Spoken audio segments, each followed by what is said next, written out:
Budget ঐতিহাসিক না ঐতিহাসিক নয়, প্রত্যেকের কাছে আসবো। সন্ময়দা, এই বাজেট কি ঐতিহাসিক? মমতা বন্দ্যোপাধ্যায় ঐতিহাসিক বাজেট বলছেন আর ভাতায় ভরিয়ে দিয়েছেন রাজ্যকে। ভাতার এক্ষুনি বলছিলেন সৌরপ্রিয়া বাবু, মানে 100 নম্বর ভাতার প্রকল্প চালু করেছেন, 100টা ভাতা। বলুন স্যার। দেখুন, আমি একটা কথাই আসলে ইস্ট জর্জিয়া বিশ্ববিদ্যালয়ের অর্থনৈতিক তত্ত্ব যা বলতে পারে মমতা বন্দ্যোপাধ্যায় তাই বলেন। আমি ওর কথায় খুব গুরুত্ব দিই। আমি বাস্তব কতগুলো খুব হার্ডকোর তথ্য আমি এই মুহূর্তে দিই। 1 থেকে 8ই মার্চের মধ্যে এ রাজ্যে 16 লক্ষ ছেলে মেয়ে গ্রুপ ডি পরীক্ষায় বসছে স্কুল শিক্ষার্থীতে। গ্রুপ ডি রিক্রুটমেন্ট বাকি কত এখন এই মুহূর্তে দাঁড়িয়ে?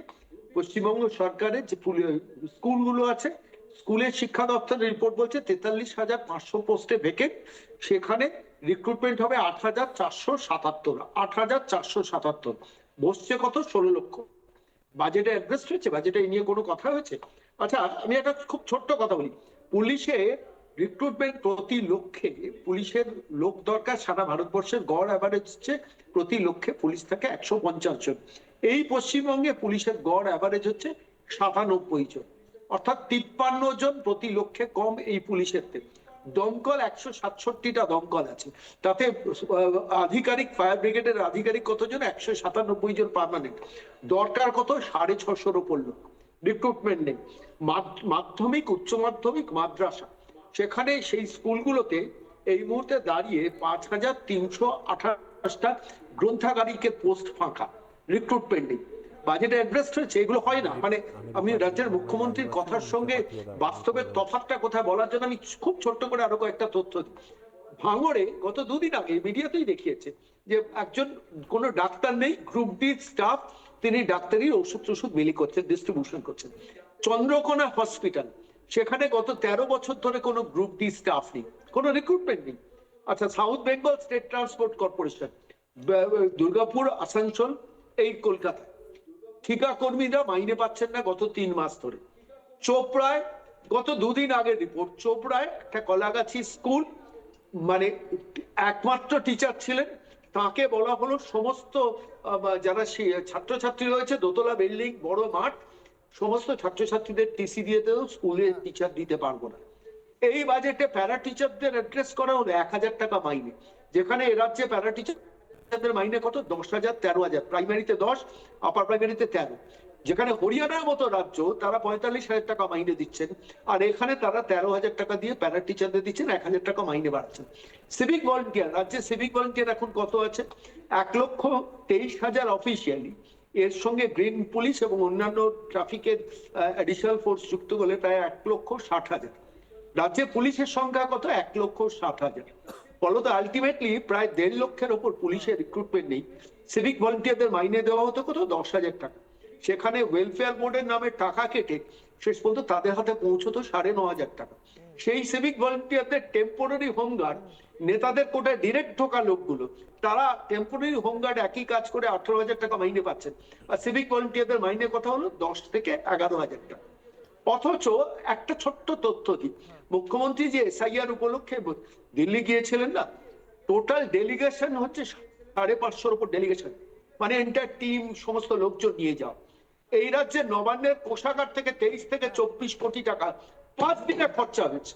আপনি এত কিছু জানেন, প্রত্যেকটা আপনি এত কিছু জানেন, আপনি অর্থমন্ত্রী হতে পারলেন না, খুব দুঃখ লাগে। ওই আপনি ওই ইউটিউবার হয়ে বেঁচে থাকলেন, আপনি ওই ইউটিউবার হয়েই বেঁচে থাকলেন। প্রথমে বিজেপি করতেন, লাঠি খেলেন, ওখানে জগন্নাথ বাবুর নামে বললেন, সেটা খেলেন, মুখ সামলে কথা বলেন, লাঠি খেলেন, মুখ সামলে কথা বলেন। ইউটিউবার হয়ে বসে আছেন। এই কথাগুলো আপনার ক্ষেত্রে অ্যাপ্লাই হলে কেমন লাগবে সৌরভ দা? সৌরভ দা, এই কথাগুলো আপনার ক্ষেত্রে অ্যাপ্লাই হলে কেমন লাগবে? এই কথাগুলো যদি আপনাকে বলা হয়, কেন আপনাকে কাউন্সিলর করতে টিকিট দিল না? আপনি কি তোলাবাজি পারেন না? আপনি কি তোলাবাজি পারেন না, তার জন্য আপনাকে দিল না? সৌরপ্রিয় বাবু, এইসব কথা নয়। যদি কেউ আপনাকে বলে আপনি এত গলা ফাটালেন কিন্তু আপনি টিকিট পেলেন না, আপনার কেমন লাগবে সৌরপ্রিয় বাবু? আপনার কেমন লাগবে সৌরপ্রিয় বাবু যদি কেউ আপনাকে বলে আপনি এত গলা ফাটালেন, টিকিট পেলেন না? খারাপ লাগবে তো? এরকম বলবেন না সৌরপ্রিয় বাবু। সম্মানটা শেষ করুন। এটা তো নয়, তাহলে তোমার কেন? সম্মানটা শেষ করুন, সম্মানটা শেষ করুন। সৌরপ্রিয় বাবু, এদের কালচারটা ব্যক্তিগত আক্রমণ করা। আমি কখনো বলি না যে প্রাপ্ত বসু কাঠি করে বলে সৌরভ কাউন্সিলর হতে পারে না, কখনো বলিনি আজ পর্যন্ত। আমার প্রশ্ন, আমি আমার পরিবর্তন হয়েছে জীবনে, আপনি তাও হতে পারেন, জীবনে আপনি তাও হতে পারেন। বলেছি যে আপনি ব্রাত্য শনি মন্দিরের বসু একটা কাটি সদস্য করেছেন হতে বলে পারেননি। আপনি কাউন্সিলর হতে পারেননি আপনার বলেছি হয়েছে। কোনোদিন? আমার আমি বাবা, ব্যক্তিগত আমিও আক্রমণে হবো। যাই না। আমার আমার যেটা হয়েছে, কথা আমি আপনি কিশোর তাও একটা পারেননি। কথা একটা আপনি একটা আচ্ছা বেশ 30 সেকেন্ড সৌরভ দাও। বাবু প্লিজ হোল্ড করুন, কিশোর শেষ করুন ভাই, সন্ময় দা। কিশোর ভাই, 30 সেকেন্ড। 30 সেকেন্ডস কিশোর ভাই, আনইন্টারাপ্টেড সন্ময় দা, কিশোর ভাই, সৌরভ বাবুর অডিও ডাউন, 30 সেকেন্ডস।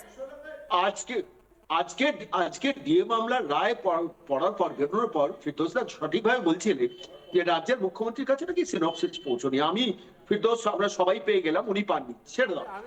মারাত্মক কথা যেটা বিধানসভায় বাইরে প্রেস মিট করতে গিয়ে বলেছেন, আমি 4 সদস্যের কমিটি করছি, অর্থাৎ মানে সুপ্রিম কোর্ট যে 4 সদস্যের কমিটি করে দিয়েছেন সুপ্রিম কোর্টের প্রাক্তন বিচারপতির নেতৃত্বে, আমি তার কাউন্টার করছি নন্দিনী চক্রবর্তীকে। কি মারাত্মক অবস্থা বলতো। এ মহিলা তো আমি বলছি হাতে মানে হাতে হাতে সমস্ত আইন কানুন বিচার ব্যবস্থা সমস্ত কিছুকে নিয়ন্ত্রণ করতে চাইছেন। How dare she. বেশ সন্ময় দা, আমি আপনার কাছে ফিরবো। আমি একটা প্রশ্ন করছি। যত কোটি টাকা হ্যাঁ। খরচা হয়েছে মুখ্যমন্ত্রী স্থাবর অস্থাবর সম্পত্তি বিক্রি করে এই টাকাটা দেওয়া উচিত। আমি তুমি দিয়েছি ঠিক। ট্যাক্সের টাকা, সেই টাকা দিয়ে আইনজীবীদের লড়াই করেছেন। সিগবিল কে পঙ্কজ বাবুর কাছে যাওয়ার ইনি আগে করেছেন। বেশ সন্ময় দা, আমি আসছি আবার। পঙ্কজ বাবু এবং চন্দন চ্যাটার্জি এখনো বলেননি, তাদের কাছে যাওয়ার আগে আমি একটা প্রশ্ন তুলতে চাই। মমতা বন্দ্যোপাধ্যায় ভাতায় ভরিয়ে দেবেন বলছেন রাজ্যকে, হাজার হাজার কোটি টাকার ভাতা সকল সামাজিক প্রকল্প এবং সুরক্ষা প্রকল্পের ঘোষণা করছেন। আচ্ছা টাকাটা আসবে কোথা থেকে? মমতা বন্দ্যোপাধ্যায় বলেন যে ওনার কাছে টাকা নেই, রাজকোষে টাকা নেই বলে, কেন্দ্র টাকা দেয় না বলে অনেক প্রকল্প নাকি আটকে আছে, বারবার বলেন। কোথা থেকে টাকা আসবে? না, ভোটের আগে মমতা বন্দ্যোপাধ্যায় রাজ্যর তরফ থেকে ঋণ নিয়ে এই সমস্ত কিছু করে ফেলবেন, ভোটটা পেয়ে যাবেন, এমনটা অতটা তো সহজ নয়। তার কারণ হচ্ছে কেন্দ্রীয় সরকারের তরফ থেকে বাজেটের পর অর্থমন্ত্রকের তরফ থেকে ষোড়শ অর্থ কমিশনের নয়া নিয়মে ঋণ নেওয়ার ক্ষেত্রেও ক্যাপিং করে দেওয়া হয়েছে। রাজ্য কতটা আয় করছে, কতটা ব্যয় করছে, কতটা ফিসকাল ডেফিসিট রয়েছে, তার উপর নির্ভর করে নির্ধারণ করা হবে যে সেই রাজ্য কতটা ঋণ নিতে পারবে। কেরালা, তামিলনাড়ু, পাঞ্জাবের ক্ষেত্রে ইতিমধ্যেই সেই ক্যাপিং চলছে এবং পশ্চিমবঙ্গের ক্ষেত্রেও যদি আবার নতুন ঋণ নিতে হয় এই ক্যাপিংটা চলবে। যেমন খুশি তেমন ঋণ বন্ধে করা অর্থ কমিশন, নির্ধারিত সীমার পর আর ঋণ নয়, ঋণ সীমা ছাড়ালে কমবে রাজস্বের ভাগ। অর্থাৎ হাত খুলে ঋণ নেব এমনটা করতে পারবে না রাজ্য। তাহলে টাকাটা আসবে কোথা থেকে? মমতা বন্দ্যোপাধ্যায় নিজে এই বিষয়ে প্রশ্ন তুলেছেন, আমি নয়। পঙ্কজ বাবু এবং চন্দন বাবুর কাছে যাওয়ার আগে শোনাবো মমতা বন্দ্যোপাধ্যায়ের বক্তব্য। আপনারা শুনলেন অমিতদা বলেছেন এফআরবিএম সিস্টেমের মাধ্যমে আমরা আর্থিক যে শৃঙ্খলা নিয়ম সেটাকে আমরা আগে যেমন ইচ্ছেমতো ধার নিয়ে নেওয়া হতো, এমনকি স্মল সেভিংস থেকেও ধার নেওয়া হয়েছে, আর এর থেকে আমাদের খুব বার্ডেন হয়ে যেত। এখন আমরা সেটা করতে দিই না। আমাদের এফআরবিএম সিস্টেমটা হচ্ছে আপনাকে একটা ফাইন্যান্সিয়াল ডিসিপ্লিন, যে আপনি এতটা করতে পারবেন, এর বেশি আপনি করতে পারবেন না। তাতে আপনি ঋণ শোধই করুন আর সামাজিক পরিকল্পনাই করুক বা যাই করুন। মনে রাখবেন একজন কেউ যদি সুদে মানে ইন্টারেস্ট যদি কেউ মানে ধার করে, তার শোধ হতে হতে হতে হতে যুগের পর যুগ পেরিয়ে যায়। নানা ধরনের কন্টেন্ট দেখার জন্য লাইক করুন, শেয়ার করুন আমাদের ফেসবুক পেজ, সাবস্ক্রাইব করুন আমাদের ইউটিউব চ্যানেল। পাশাপাশি অন্যান্য ব্রেকিং নিউজের জন্য অবশ্যই চোখ রাখুন রিপাবলিক বাংলায়।